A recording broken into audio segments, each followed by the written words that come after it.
Designing tidal current turbines, one of the key topics you need to cover is to answer question how to calculate forces on tidal current turbines. This is also applicable to wind turbines.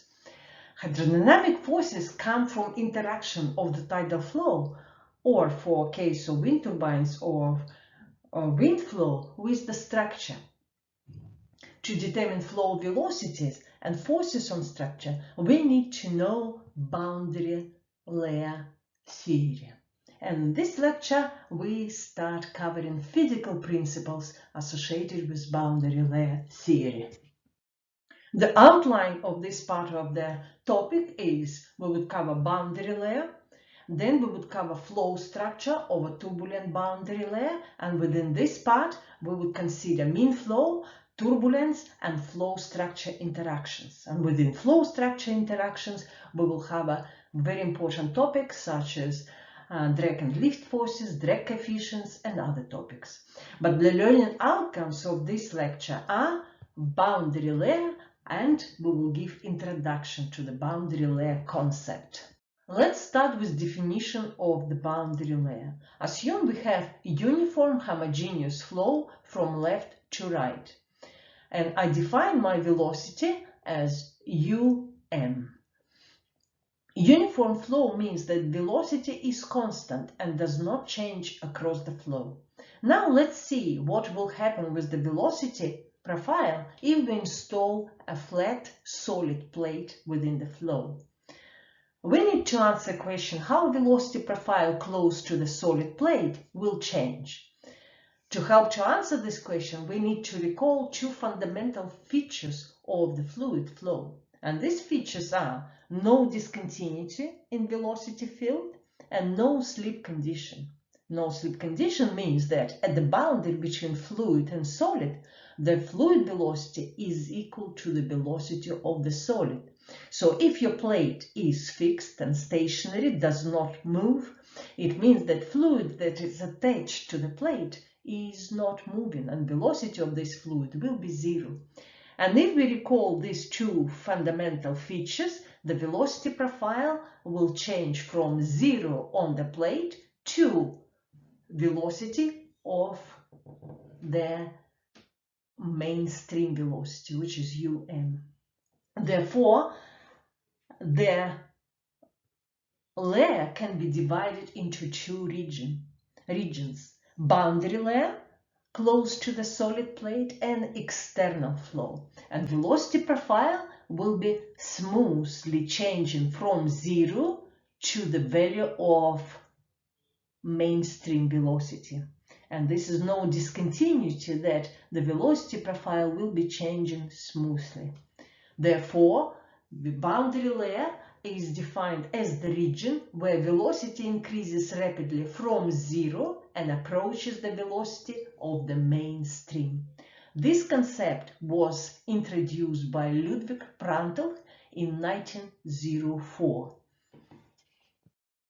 Boundary layer is important because it's relevant to each element of the structure that is imposed into the tidal boundary layer, starting from the development of the boundary layer on the seabed and then development of the boundary layer on each element of the tidal current turbine, for example, on the blades of the turbine. It's important to know how the thickness of the boundary layer is defined. The thickness of the boundary layer, which is defined as delta, is defined as the distance from the solid boundary, vertical distance z, where velocity in the flow is equal approximately 0.99 of the mainstream velocity. Above this boundary layer region, we have external flow. Within the external flow, velocity is reasonably uniform, and therefore velocity change along this external flow region is approximately equal to zero, or velocity gradient is approximately zero, and therefore effect of viscosity is negligible. Within the boundary layer region, the velocity gradient values are high, therefore within this region viscosity effects are important and shear stress is also important. Let's see how the boundary layer develops along the plate that is inserted into the uniform flow, where approaching velocity is defined as UM. First, we define coordinate system. Longitudinal coordinate axis is X and vertical axis across the flow is Z. The upstream end of the solid plate is defined as leading edge. As soon as the flow approaching the plate, we have development of the boundary layer. First, we have a laminar boundary layer, and the thickness of the boundary layer grows. After some distance from the leading edge, the instability is occurring, and we have transition region, but the thickness of the boundary layer continues to grow. And after a short distance, we have fully developed turbulent boundary layer. Therefore, we have three regions: laminar boundary layer, transition, and then turbulent boundary layer. Transition from laminar to boundary layer occurs at approximately the distance from the leading edge, when Reynolds number is equal to 500,000. And Reynolds number in this example is defined as the approaching velocity multiplied by the distance from the leading edge and divided by viscosity. It should be noted that the distance from the leading edge is a measure of the boundary layer thickness. Also important to note that even within the fully turbulent boundary layer, where the thickness is quite large, we still have a very thin region close to the solid boundary, which is laminar boundary layer, and this region is called viscous sublayer. So the turbulent boundary layer consists of two regions: turbulent region and viscous sublayer, which is a thin region close to the solid plate, where viscosity is important. Experiments conducted in wind tunnels and also in water tunnels allowed engineers and researchers to visualize the flow and confirm the concept which I show on this slide. So with development of the boundary layer along the plate, we have laminar boundary layer, then short transition region of the boundary layer developed, and then after a short transition region, we have fully developed turbulent boundary layer. So to summarize the key points of the development of the boundary layer: when we have flow approaching the solid boundary, we have laminar boundary layer, and within this region we have increasing thickness of the laminar boundary layer. And when the thickness of the boundary layer is increasing, Reynolds number is increasing, some instabilities in the flow occurring, and this occurs at Reynolds number of around 500,000.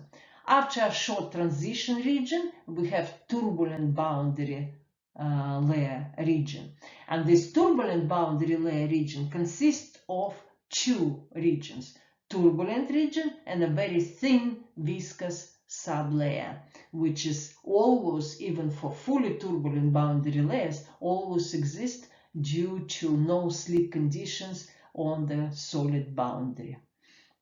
I should also highlight again that distance from the leading edge is the measure of the boundary layer thickness. The point at which a laminar boundary layer becomes unstable depends on a number of factors. First, surface roughness. Rougher surfaces accelerate transition to turbulence. It also depends on the value of turbulence intensity in the mainstream. But the main factor is the Reynolds number of the flow in the boundary layer. And Reynolds number is defined as approaching velocity, UM, multiplied by the distance from the leading edge, which I define with symbol X, and divided by the fluid kinematic viscosity. And transition occurs when the Reynolds number is approximately 500,000. It should be noted that X is the measure of the thickness of the boundary layer. Let's recall a few important definitions. First of all, Reynolds number. Physical meaning of the Reynolds number is that Reynolds number is the ratio of the inertia force to viscous force. General definition of Reynolds number is the density of the fluid multiplied by characteristic velocity multiplied by characteristic length and divided by dynamic viscosity. Or you can use kinematic viscosity, which will be your characteristic velocity multiplied by characteristic length and divided by kinematic viscosity. Kinematic and dynamic viscosity are related to each other. You can calculate dynamic viscosity if you know the density of the fluid and also kinematic viscosity. And units for kinematic viscosity meters squared per second, while units for dynamic viscosity Pascal multiplied by second. It's also important to know that for boundary layer concept, it's important to know definition of the velocity gradient. Velocity gradient is actually important for determining the shear stress. And velocity gradient, which is the rate of change of velocity across the flow, du dz, is also defined as the rate of shear, velocity gradient, and the rate at which velocity changes with the distance across the flow. And this velocity gradient is important because if you know velocity gradient, you can determine the shear stress or the force acting on the surface.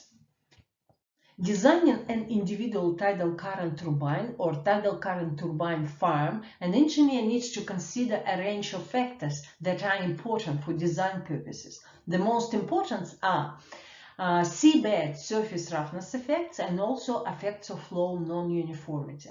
Let's consider effects of seabed surface roughness. Assume you have a mean current flow and mean current velocity profile that depends on the seabed surface roughness is well developed.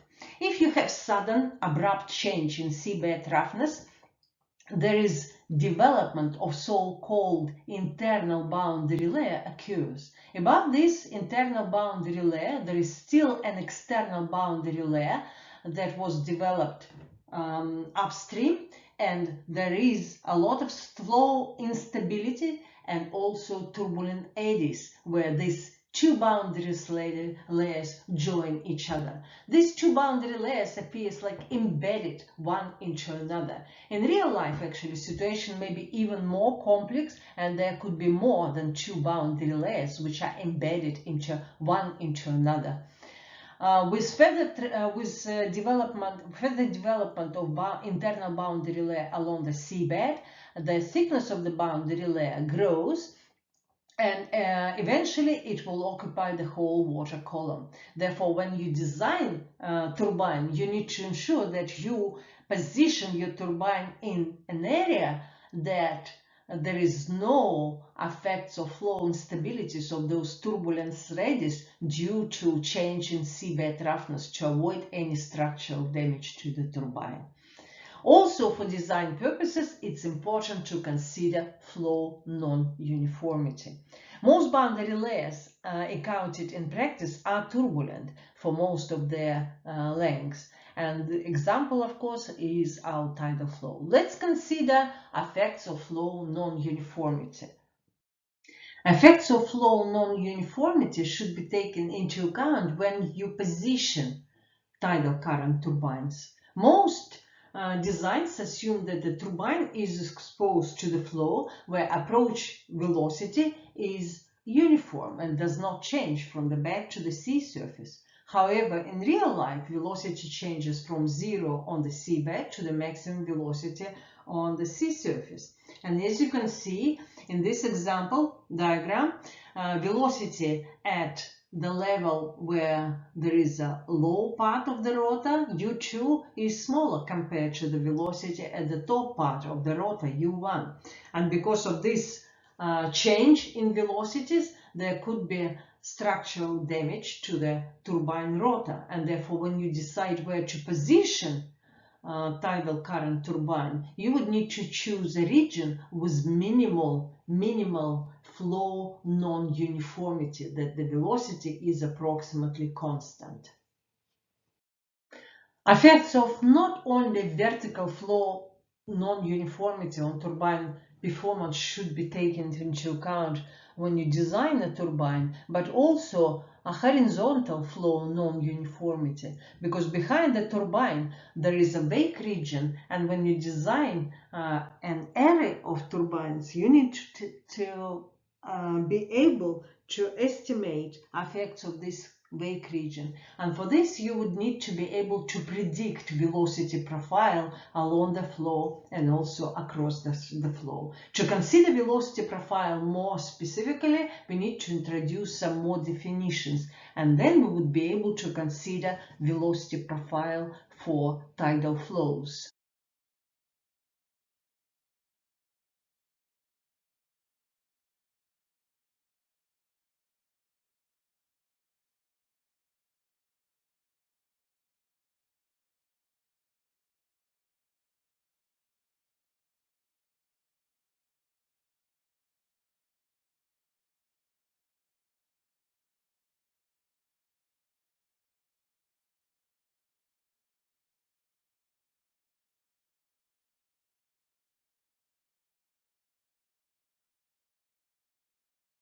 Before we introduce velocity profile for the marine tidal current flow, let's consider a few more important definitions. And these are shear stress and shear velocity. And for this, I would need to remind you Newton's law of viscosity. Let's consider fluid flow, where we consider two fluid layers that are adjoining each other, layer 1 and layer 2. They are adjoining each other, but for the sake of clarity, I show them a little bit separated. And these two layers move with different velocities. Layer number 1 moves faster compared to layer number 2. Therefore, layer number 1 tends to speed up layer number 2, and there is force that acts on layer number 2 to speed it up.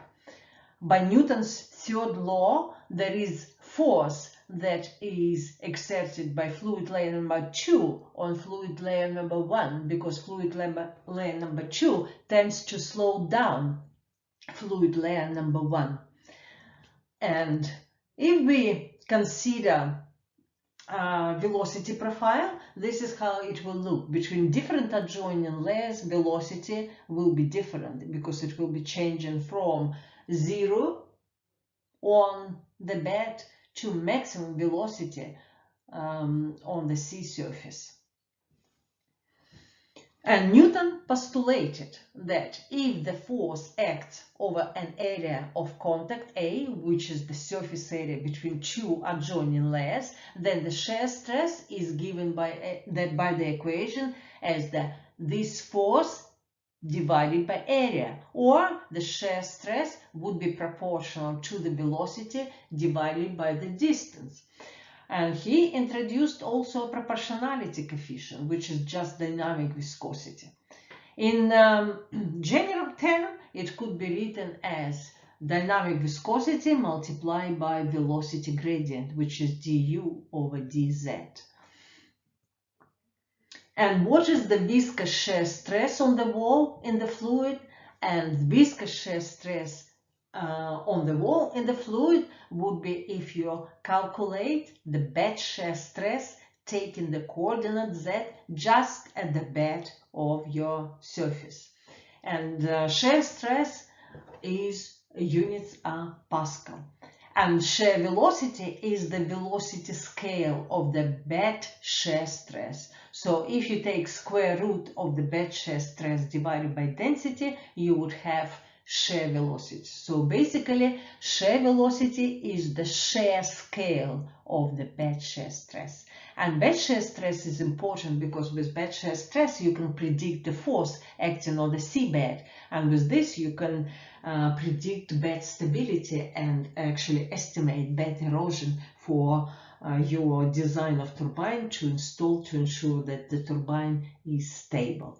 So we introduced some definition, and in the next lecture we'll start covering velocity profiles.